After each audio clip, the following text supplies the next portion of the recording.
রাতের নিস্তব্ধতা পেরিয়ে ধীরে ধীরে আলো ছড়িয়ে পড়েছে ধরণীতে। সূর্যের আভায় পৃথিবী আলোকিত হয়েছে। গাছের পাতায় পড়ে থাকা শিশির বিন্দুতে রোদ পড়তেই চিকচিক করছে। হাওয়ায় দোল খাচ্ছে সবুজ পাতা। প্রকৃতি সুন্দর শান্তিময়। তবে প্রকৃতির মাঝে বাস করা মানুষগুলোর জীবনও কি এত সুন্দর শান্তিময়? হয়তো না। আবার কারো হ্যাঁ, আবার কারো না। ড্রয়িং রুম জুড়ে পিনপিন নীরবতা। আহির আর মনির মাহমুদ বসে আছেন। আজরিনা মাহমুদ মেহনুরকে ডাক দিল। সে রান্নাঘরেই ছিল। ডাকা মাত্র বেরিয়ে আসল। আজকাল তার চোখ মুখে বিষণ্ণতা লেগেই থাকে। মিহিতাকে ডেকে আনতে গেল হাসি। আহির কিছু বলার জন্য আসতে বলেছে। মনির মাহমুদ অলরেডি শুনেছে, এজন্য মুখ কালো হয়ে গেছে। আদিলও এসেছে। তখনই মিহিতাকে দেখা গেল। শুকনো চোখ মুখ কেমন বসে গেছে দুদিনে। মিহিতাকে নামতে দেখে এক পলক তাকালো আদিল। তারপর চোখ ফিরিয়ে নিল নিষিদ্ধ মানুষটির থেকে। নিজে নিজেকে বলল, না পাওয়া সব জিনিসই দামি হয়, কখনো ভাগ্যে থাকে না, কখনো বা অমূল্য হওয়ায় দামে কেনা যায় না। মিহিতা আসলো তার আগে মেহনুর মাহমুদ এসে বসেছে। তিনি একবার মিহিতার দিকে তাকালেন। দৃষ্টিতে ঘৃণা স্পষ্ট বুঝতে পারছে মিহিতা। কত ভালোবাসা আদর করা মানুষটার চোখে ঘৃণা দেখে মিহিতার বুকে ব্যথা হল। এমন ঘৃণা কেন তৈরি হল? শুধু পরিস্থিতির কারণে। কিন্তু সেও তো এই পরিস্থিতির শিকার। সবকিছু উপেক্ষা করা গেলেও পরিস্থিতিকে উপেক্ষা করা যায় না। জীবনে না চাইতেও কিছু মুহূর্ত আসে, যা নির্মিষে সবকিছু শেষ করে দেয়, সুন্দর জীবনটাকে ধ্বংসের কাঠগড়ায় দাঁড় করাই। আমি দাঁড়িয়ে কেবল দায়িত্বতার কাঠগড়ায়, না পারছি কিছু বলতে, আর না পারছি সহ্য করতে। সবাই আসতেই আহির বলা শুরু করল। আহির আর আদিল যা বলল, সব শুনে যেন সবাই স্তব্ধ হয়ে গেল। বর্জ্যের ন্যায় যেন মাথায় বাজ ভেঙে পড়ল। সবার অবিশ্বাস্য চাহনি, কারো ভেজা চোখ। তখনই কলিং বেল বেজে উঠল। মিহিতা গিয়ে খুলে দিল। স্বয়ং আমজাদ শিকদার আবারও হাজির হয়েছে। মনির মাহমুদ নিশ্চুপ, মেহনুর চোখের জল ফেলছে, সাথে হাসিও কেঁদে উঠছে। আমজাদ শিকদার দরজায় দাঁড়িয়ে রইল।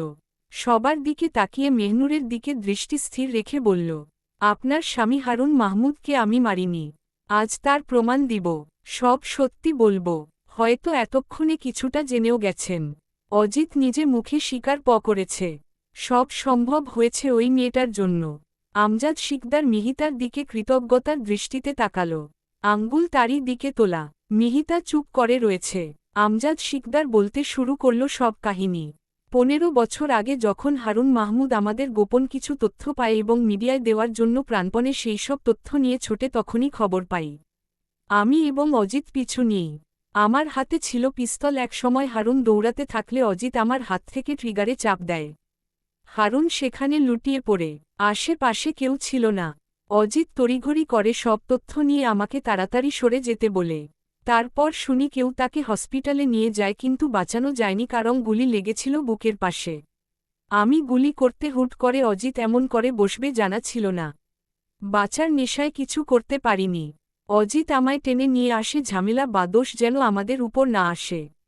হ্যাঁ, আমি অন্যায় করেছি, নির্দোষ নয়, অনৈতিক কাজ করেছি, অনেক অত্যাচারও করেছি, কিন্তু মানুষ তারা চিহ্ন ন করার মতো জঘন্য কাজ করিনি। এর অপরাধের দায় আমার নয়। কথা থামিয়ে আমজাদ শিকদার চুপ করে রইল। তার চোখ স্পষ্ট অনুশোচনা দেখা গেল। মনির মাহমুদ ড্রয়িং রুমের ওয়ালে থাকা ভাইয়ের ছবির দিকে তাকালেন। ছবিতে থাকা মানুষটির স্মৃতি যেন হৃদয়ের গভীরে নাড়া দিল। মনে পড়ল সেই আগের কথা। হারুন পড়াশোনা শেষ করে বিজনেসে জয়েন না করে সাংবাদিকতায় জয়েন করল। তার ছোট থেকে শখ ছিল টিভির মধ্যে কথা বলবে, চাঞ্চল্যকর নিউজ বাহির করবে। এই ভূত বড় হয়ে মাথায় জেকে বসল।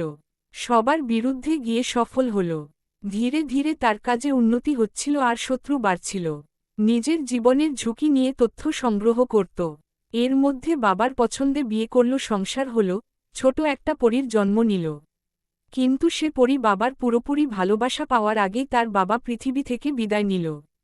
কি বিষাদময় দিন ছিল সেদিন। মনে পড়লেই অন্তর আত্মা কেঁপে ওঠে। তারা চিহ্ন তাক্ত অবস্থায় কেউ একজন হসপিটালে নিয়ে যায় হারুনকে। খবর পেয়ে মনির মাহমুদ ছুটে যায়।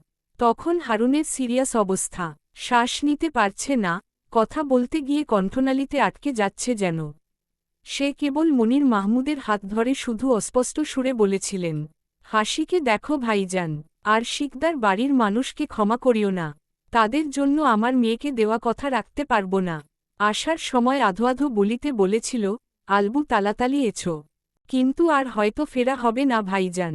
মেয়ের মুখে আলবুর ডাক শোনা হবে না। মনির মাহমুদ ভাইয়ের কথা শুনে কেঁদে ফেলেন। হাত শক্ত করে ধরে ভরসা দিয়ে বলে, তোর কিছু হবে না হারুন, আমি আছি তো। সেদিন ভোর রাতে হসপিটালে তেমন কোনো ডাক্তার ছিল না। পরে ডাক্তার আসে। আইসিইউতে চিকিৎসায় ছিল হারুন, কিন্তু শেষ রক্ষা আর হয়নি। কিছুক্ষণ পর খবর আসে হারুন আর নেই। চোখ চিরনিদ্রায় শায়িত হয়েছে। মনির মাহমুদ সেখানে ভেঙে পড়লেন, দুপা ভাঁজ করে বসে পড়ল। চোখ দিয়ে পানি না পড়লেও বুক চিরে আত্মনাদ বেরিয়ে আসল। কষ্টে হাহাকার করছে তার বুকের বাপাস। পুরুষ মানুষ কাঁদতে নেই বলেই হয়তো তিনি সেদিন কাঁদেননি সবার সামনে। আজ এত বছর পর সেই শোক আবার যেন নতুন করে দগ্ধ করল। মনির মাহমুদের চোখ ভিজে উঠল, কিন্তু ঠোঁট শক্ত হয়ে রইল। পুরুষদের চোখের জল সবার সামনে ফেলতে নেই। ড্রয়িং রুমে তখন পিনপিন নীরবতা। কেবল হাসির কান্না শব্দ, মেহনুরের চোখের পানি, মনির মাহমুদের শোকাহত হৃদয়, মিহিতার দায়বদ্ধতা আর আমজাদ শিকদারের করুণ স্বীকারোক্তি বাতাসে ভেসে বেড়াচ্ছে। বিষণ্ণ আকাশে পূর্ণ চাঁদ উঠেছে। যদিও তার অর্ধ চাঁদ বেশি পছন্দ, তবুও আজ মন্দ লাগছে না। কিছুক্ষণ আগেও বৃষ্টি হচ্ছিল, কালো মেঘে ছেয়ে গেছিল আকাশ। রাতের আকাশে চাঁদ ছাড়া ভালো লাগে না। চাঁদ পছন্দ করে না এমন মানুষ খুবই কম আছে। এই যে ঈশিতা ঘরের জানালা খুলে দিয়ে চাঁদের দিকে তাকিয়ে আছে, ভাবছে অজানা ভবিষ্যতের কথা। সে অপেক্ষা করছে ভাইয়ের আসার। আজ ইলহাম হসপিটাল থেকে বাসায় আসবে। সে এখন অনেকটা সুস্থ। ঈশিতা ফোন বাহির করে মেসেঞ্জার চেক করল।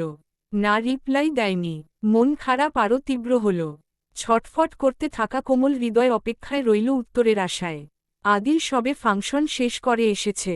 আজ একটা কলেজ প্রোগ্রাম ছিল। ব্যস্ততায় ফোন ধরা হয় বা তেমন। এসেই ওয়াশরুমে গেল। ফ্রেশ হয়ে চোখ বন্ধ করে বসে পড়ল বিছানায়। হাত দুটো মেলে দিয়ে বিছানায় শুতেই হাতে লাগল গিটারটা। চোখ খুলল, গিটারের স্মৃতি আবারও ব্যথিত করল। অবশ্য এই ব্যথায় সে সুখ অনুভব করে, এই ভেবে একদিন সেও তার একান্ত প্রিয় ছিল, হোক না সেটা বন্ধুত্বে। ভাবনায় ছেদ পড়ল মেসেজের টুংটাং শব্দে। আদিল ফোন হাতে নিল। ঈশিতার মেসেজগুলো তার গায়ে আগুন ধরাল। এর আগেও এমন মেসেজ পেয়েছে, প্রথমে না চিনে ভালো মতো বুঝিয়ে বলেছে। পরে জানতে পারলে ভীষণ রাগ হয়। শিকদার বাড়ির সবাইকে তার ব্যর্থতার কারণ মনে হয়। এজন্য হয়তো ঈশিতার উপর রাগ বাড়ল। মেসেজের উত্তর না দিয়ে সোজা কল দিল। হঠাৎ রিংটনে ঈশিতা তাকালো ফোনের পানে। আদিলের কল দেখে খুশিতে লাফিয়ে উঠল। চোখে মুখে আনন্দ নিয়ে রিসিভ করল। সে আনন্দ মুহূর্তে বিষাদে রূপান্তরিত হল কিছু তিক্ত কথায়। আদিল দাঁত চেপে রেগে বলল, এই মেয়ে সমস্যা কি?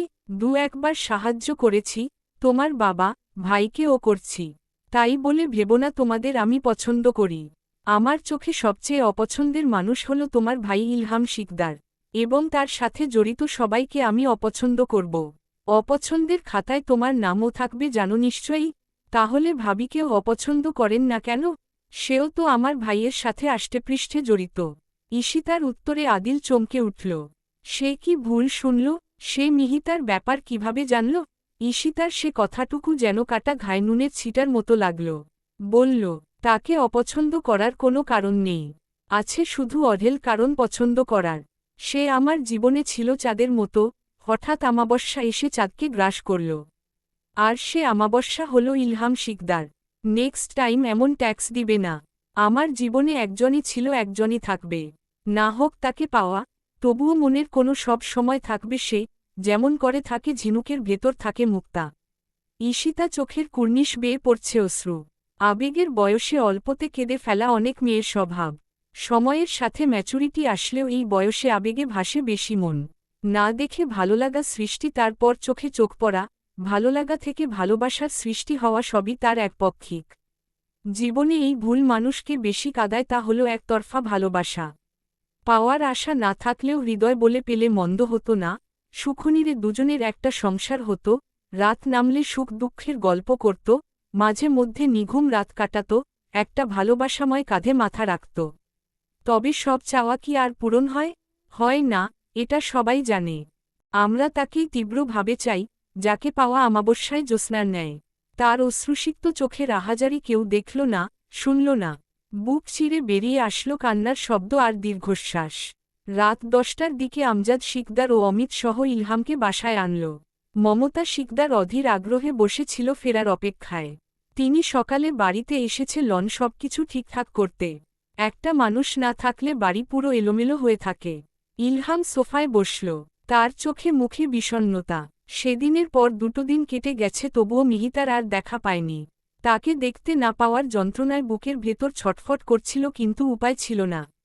আমজাদ শিকদার বলেছেন মিহিতা আসেনি আর আসবে না, কিন্তু ইলহাম মানবে না। বাড়িতে ফিরেছে, কালই যাবে মিহিতাকে আনতে। সে না চাইলেও তার কাছেই তাকে থাকতে হবে, তাকে ছাড়া সারাটি জীবন কল্পনা করাও মৃত্যুর ন্যায় যন্ত্রণা। ঈশিতা নিচে আসল, ভাইকে দেখে দৌড়ে গেল। পরিস্থিতি, ইলহাম সবকিছু মিলিয়ে সে কেঁদে ফেলল। ইলহাম বোনের মাথায় হাত বুলিয়ে দিয়ে বলল, আরোহ কাঁদছিস কেন? আমি তো ঠিক আছি, দেখ।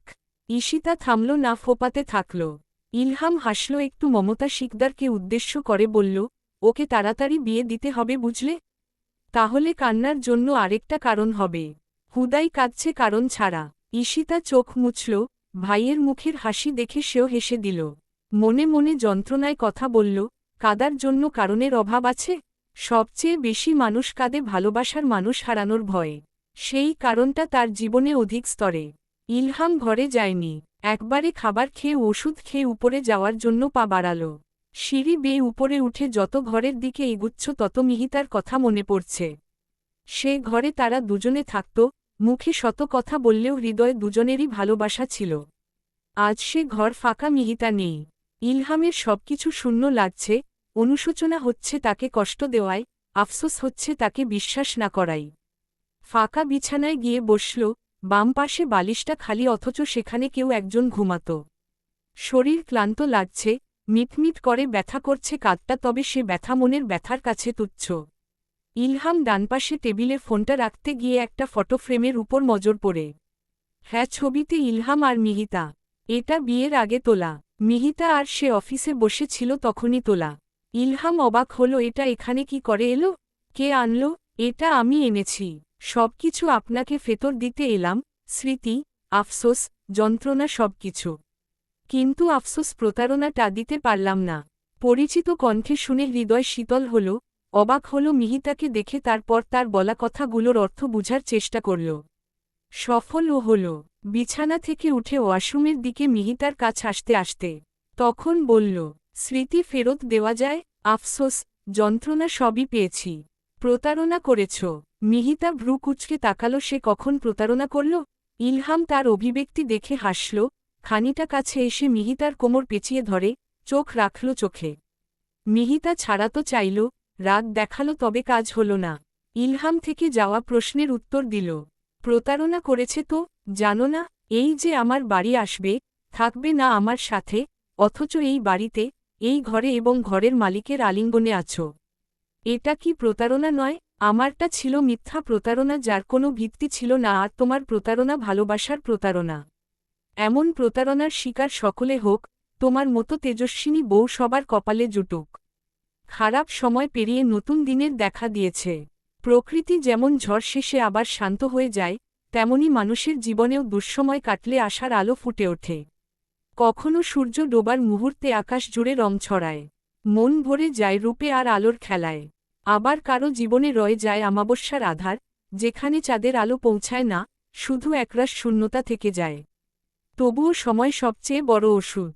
সে ধীরে ধীরে ক্ষত সারায়, দুঃখ মুছে দেয়, ভেঙে যাওয়া সম্পর্ককে জোড়া লাগায়। আবার কিছু সম্পর্ক ভাঙায় রয়ে যায়। কেটে গেছে 15 দিন। মনির মাহমুদ অনেক ভেবেচিন্তে অবশেষে মেনে নিয়েছেন। আমজাদ শিকদার অনেকটা বদলে যাচ্ছেন। আপন মানুষের প্রতারণা শিক্ষা দিয়েছে। ধীরে ধীরে নিজেকে পাল্টে ফেলবেন। ভুলে ভরা অতীতের ভার নিয়ে আর বাঁচতে চান না তিনি। সবার সামনে প্রতিজ্ঞা করেছেন, আর কোনো খারাপ কাজে নিজেকে জড়াবেন না। এর প্রতিশ্রুতিই যেন সকলের কাছে আনন্দের বার্তা। মিহিতা সেই দিনটায় ইলহামকে এক বড় চমক দিয়েছিল। বাবার অনুমতি নিয়ে হুট করে হাজির হয়েছিল তার ঘরে।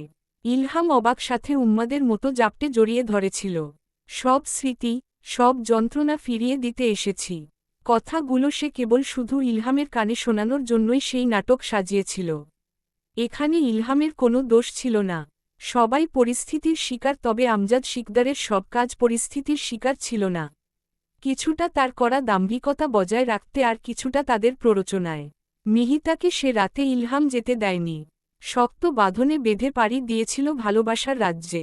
মনের সাথে দেহেরও সন্ধি ঘটেছিল। প্রতিটি মুহূর্ত ছিল ভালোবাসাময়। কিছুদিন আগেও যে চোখে ঘৃণা দেখত, সে চোখে লাজুকতা দেখা দিয়েছিল।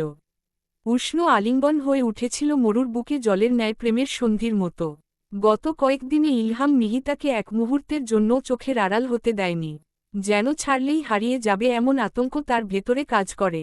ভালোবাসার মানুষকে হারানোর ভয় মানুষকে কতটা পরিবর্তন করতে পারে, ইলহাম তার জীবন্ত উদাহরণ। মিহিতা অবাক হয়ে যায় প্রতিদিন। যে মানুষ একসময় প্রতিশোধ নিতে তাকে বিয়ে করেছিল, অপমানের আগুনে দগ্ধ করেছিল, আজ সেই মানুষ চোখে হারাচ্ছে তাকে, বুক ভরে বলছে, ভালোবাসি, ভালোবাসি, ভালোবাসি। সময় কেমন অদ্ভুত, একসময় দুঃখের বাঁধনে জোড়ায়, আবার একসময় সেই বাঁধনই হয়ে ওঠে সুখের শেকল। মানুষও কি কম পরিবর্তনশীল? আজ ইলহাম মাহমুদের ভালোবাসায় হৃদয় ভিজে যাচ্ছে মিহিতার। হাসছে, ভালোবাসছে আর ভাবছে, শত্রু থেকে প্রেমিক, প্রতিশোধ থেকে পূর্ণতা, এভাবেই তো জীবনের লেখা হল। ঈশিতা অনেকটাই চুপচাপ হয়ে গেছে। আগের মতো আর কারো কথা বলে না, যায় না কলেজেও। কেবল ঘরের মধ্যে বসে থাকে আর খাবারের সময় হলেই নিচে আসে। এত কিছু ঘটার পর তার ভেতরে যেন এক ধরনের বিষাদ পরিণতি নেমে এসেছে। মিহিতা দেখে বুঝতে পারে, সে এসব জেনেছিল আরও আগে এবং ঈশিতাকেও বলেছিল তার মনের কথা। ঈশিতার মন খারাপের কারণ সবাই জানতে চাইলেও কাউকে বলে না, শুধু মিহিতাই জানে।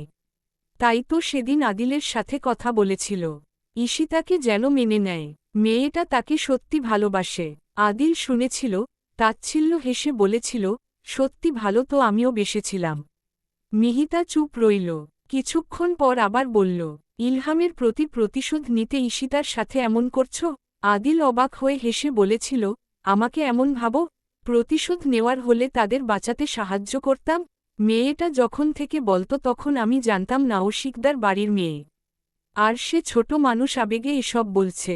সময়ের সাথে ভুলে যাবে কিছুদিন গেলেই। তাহলে সমস্যা কোথায়? ইলহাম তোমায় ছেড়ে দিলে বা তার প্রথমের মতো এখন ও মিথ্যে ভালোবাসা জানলে কি করতে? ওকে ছেড়ে দিলেও তাড়াতাড়ি তাকে ভুলে অন্য কাউকে জীবনে মেনে নিতে পারতে? আদিলের প্রশ্নে মিহিতা চুপ রইল, আর কোনো উত্তর দিতে পারল না। সেদিন ফিরে এসেছিল। আদিলের দিক থেকে সেও সঠিক। হৃদয় জোর করে কারো ভালোবাসা আঁকা যায় না। আজ শুক্রবার। মিহিতা রেডি হওয়ার জন্য তাড়াহুড়ো লাগাল। ওয়ার্ড্রপ থেকে একটা নীল শাড়ি বাহির করল পরবে বলে। এর মধ্যে আজরিনা মাহমুদ ফোন করতে থাকল। মিহিতা রিসিভ করল। ওপাশ থেকে আজরিনা মাহমুদ ওক দিল, আসছিস কখন? সে কোণে মতো বোঝালো আসছে সে একটু পর। মায়ের সাথে আহির ও তারা দিল আসতে। বোন হয়ে এত দেরি করলে হবে? তোমাকে আগে এসে সব রেডি করতে হবে তো।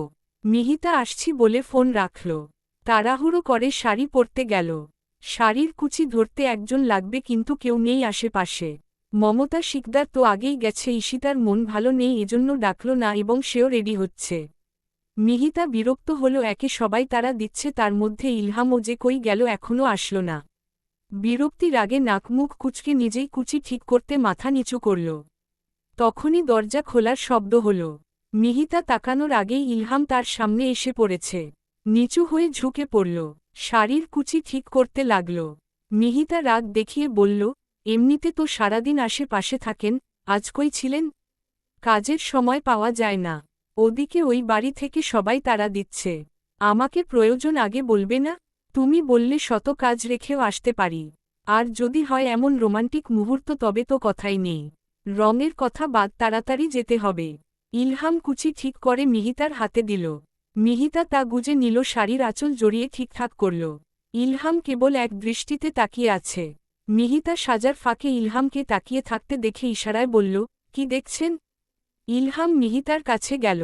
ড্রেসিং টেবিলে থাকা কাচের চুড়িগুলো বাম হাতে পরিয়ে দিতে দিতে বলল, আমার তেজস্বিনীকে দেখছি, মুগ্ধ হচ্ছি তার মোহমায়, হৃদয়ের বন্ধনে আবদ্ধ হচ্ছে আমার এই নিষ্পাপ হৃদয়।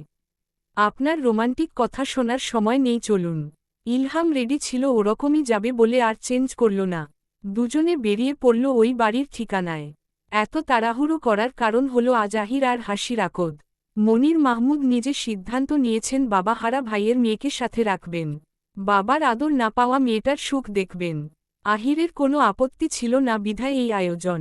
বিকেল গড়িয়ে তখন সন্ধে। মাহমুদ ভিলায় কিছুজনের উপস্থিতিতে ভরে উঠেছে ড্রয়িং রুম।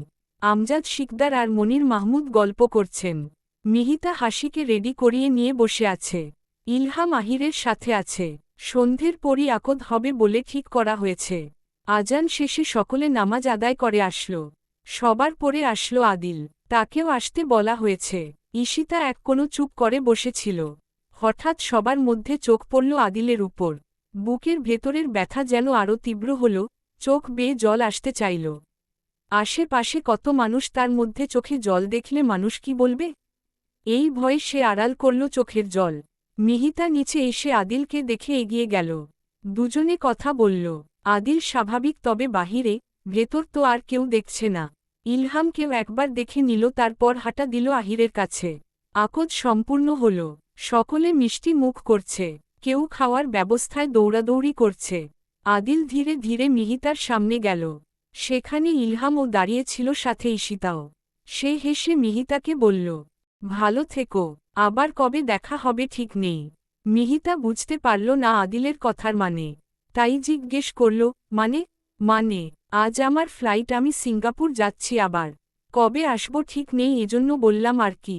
মিহিতা অবাক হল, তাকে তো বলেনি, কিন্তু তার যাওয়ার কারণ কিছুটা বুঝতে পারছে। ঈশিতা কেবল তাকিয়ে রইল। তার কান্না পেল, ভেতরে কান্নার দলা জমিয়ে রাখল। আদিল একবার পাশে ঈশিতার দিকে তাকাল। মেয়েটার চোখের নিচে কালো দাগ পড়েছে, কেমন এলোমেলো হয়ে গেছে। এমন এলোমেলো সেও হয়েছিল। মাঝে মধ্যে নিজে নিজেকে জিজ্ঞেস করে, আমি কি তার সাথে প্রতিশোধ নিচ্ছি? আমি পাইনি বলে অন্য কেউ পেতে দিচ্ছি না। তখন উত্তর দুটো আসে, একটা না, আরেকটা হয়তো বা হ্যাঁ। কিন্তু তার মনে অন্য কারো জন্য তো কোনো অনুভূতি নেই। তাছাড়া ভালোবাসার মানুষ অন্যের হলেও তো ভালোবাসা সহজে উঠে যায় না, ভুলা যায় না, না পেলেও ভালোবাসা থেকে যায় হৃদয়ের কোণে। ইলহাম আছে বলে মিহিতা এ বিষয়ে কিছু বলল না, শুধু বলল, তাড়াতাড়ি ফিরে আসিও। সে ঈশিতার চোখের দিকে তাকালো, টইটুম্বুর করছে তার চোখ। আদিল এবার ইলহামকে উদ্দেশ্য করে বলল, মিহিতাকে ভালো রাখবেন, ভালোবাসবেন, সব সময় তার পাশে থাকবেন, সমস্ত বিপদ থেকে রক্ষা করবেন। একটু থেমে আবারও বলল, পৃথিবীতে সবচেয়ে বেশি ঘৃণা কিংবা হিংসা যদি আমি কাউকে করে থাকি, তবে সেটা আপনি। আজ সেই আপনাকেই বলছি তার ভালো থাকার দায়িত্ব পালন করতে। সময় কি অদ্ভুত না? আদিলের কথায় ইলহাম রাগ হয়নি। সে কেবল আদিলের ঘাড়ে হাত রেখে বলল, সর্বস্ব দিয়ে চেষ্টা করব। আপনি আমায় হিংসা করেন, ঘৃণা করেন, সমস্যা নেই। আমি বুঝতে পারছি আপনার বিষয়টা। তবে আপনি মানুষ হিসাবে অমায়িক। মিহিতা আমার জীবনে না আসলে আপনি হয়তো তাকে পেতেন, আমার চেয়েও বেশি ভালোবাসতেন, ভালো রাখতেন, এতটুকু বলতে এবং মানতে আমার দ্বিধা নেই। সে আপনার বন্ধু ছিল, বন্ধু থাকবে। আসবেন মাঝে মধ্যে, পুরনো স্মৃতি আঁকড়ে না ধরে জীবনকে নতুন সুযোগ দিবেন। আদিল আর উত্তর করল না। তার রাত 11টায় ফ্লাইট আছে, তাই চলে যাওয়ার জন্য পা বাড়াল। এখন বাজে 8টা। আহিরের থেকে বিদায় নিতে ওপাশে গেল। ইলহাম মিহিতাকে নিয়ে উপরে গেল, তার মাথা ব্যথা করছে বলে। মিহিতা ড্রয়ার থেকে বাম বাহির করে কপালে দিয়ে দিচ্ছে। ইলহাম মিহিতার কোলে মাথা রেখে শুয়ে আছে। হুট করে মাথা তুলে মিহিতার দিকে ঝুঁকে বলল, মাথা ব্যথায় কাতরাতে থাকা সন্ধে কিংবা রাতে, বৃষ্টি ভেজা দুপুরে, মধ্য রাতের জোছনা বিলাসে তোমাকে পাশে চাই। তুমি আমায় কথা দিবে সারাজীবন তেজস্বিনী বউ হয়ে সঙ্গে রবে। মিহিতা মাথা নাড়াল। ইলহামের বুকে মাথা রেখে বলল, জীবনের শেষ প্রান্তেও আপনার হাত চাই, গধূলি বিকেলে আপনার কাঁধে মাথা রেখে গল্প করতে চাই, রাতে নিস্তব্ধতায় চাঁদকে সঙ্গে নিয়ে হাঁটতে চাই। দুজনের অনুভূতি আদান প্রদানে বুকের ভেতরে হৃদস্পন্দন বাড়ল, জোরালো হল উষ্ণ আলিঙ্গন। আদিল আহিরের থেকে বিদায় নিতে গেলে আহির আর আজরিনা মাহমুদ না খেয়ে ছাড়ল না। শেষে বাধ্য হয়ে খেতে বসল। অল্প একটু খেয়ে উঠে পড়ল, তার দেরি হয়ে যাচ্ছে। আজ তাকে দেশ ছাড়তে হচ্ছে নিজেকে একা রাখার তাগিদে। সামনে থাকলে ব্যথা বাড়বে, সৃষ্টি হবে ক্ষত, এর চেয়ে দূরে থাকা ভালো। সে মাহমুদ ভিলা থেকে বাহির হল। দরজা পড়িয়ে যেতেই নজর পড়ল একপাশে কেউ একজন দাঁড়িয়ে আছে। একটু কাজে যেতেই দেখতে পেল ঈশিতা। সে কাঁদছে। আদিলের আগমন বুঝতে পেরে তাকাল। তাকে দেখে কান্নার রেশ বেশি হল। আদিলের খারাপ লাগল। সে কেবল বলল, শোনো মেয়ে, তোমার আবেগের বয়স। আজ যেটা না পেয়ে মনে হচ্ছে বাঁচবে না, কাল সেটাই মনে হবে না পেয়ে ভালো হয়েছে। তোমার জীবনে আমার থেকেও ভালো কেউ আসবে। তোমার জন্য আমার মনে বিন্দু পরিমাণ অনুভূতিও নেই, কিভাবে গ্রহণ করি বলো? তাছাড়া সবকিছু এত তাড়াতাড়ি ভুলা সম্ভব নয়। ভালো থেকো, পড়াশোনায় মন দিও। শুধু জেনে রেখো, সব ভালোবাসা পূর্ণতা পায় না, কিছু ভালোবাসা না পাওয়াতেই সুন্দর এবং সীমাবদ্ধ। ঈশিতা হুট করে আদিলকে জড়িয়ে ধরল। আদিল চমকে গেল। ছাড়াতে চাইলে সে কেবল বলল, অপূর্ণতা কখনো সুন্দর হয় না, সুন্দর হয় পূর্ণতা। বলেই আদিলকে ছেড়ে দিল। আদিল আর একটুও থাকল না, চলে গেল। তখনই ফিরে তাকাল না একবারও। সে জানে পিছুটান তার নেই। ঈশিতা অশ্রুসিক্ত নয়নে তাকিয়ে রইল যতক্ষণ দেখা যায়। 1 মিনিটের আগেই সে মিলিয়ে গেল, হারিয়ে গেল তার জীবন থেকেও। ঈশিতা বসে পড়ল মাটিতে। আহাজারি করে কাঁদতে কাঁদতে বলল, এমন সুন্দর অপূর্ণতা কেউ না পাক, কারো মনে কারো জন্য একতরফা ভালোবাসা না জন্মাক। জীবনে সবচেয়ে বড় যন্ত্রণাদায়ক অনুভূতি হল একতরফা ভালোবাসা। সে ভালোবাসা মানুষকে নিঃশেষ করে দেয়, মাঝরাতে কাঁদায়, হুট করে বুকের ভেতর তীব্র ব্যথা অনুভব করাই। এই একতরফা ভালোবাসা আর কারো জীবনে না আসুক। সব ভালোবাসা পূর্ণতা পায় না। সমাপ্ত।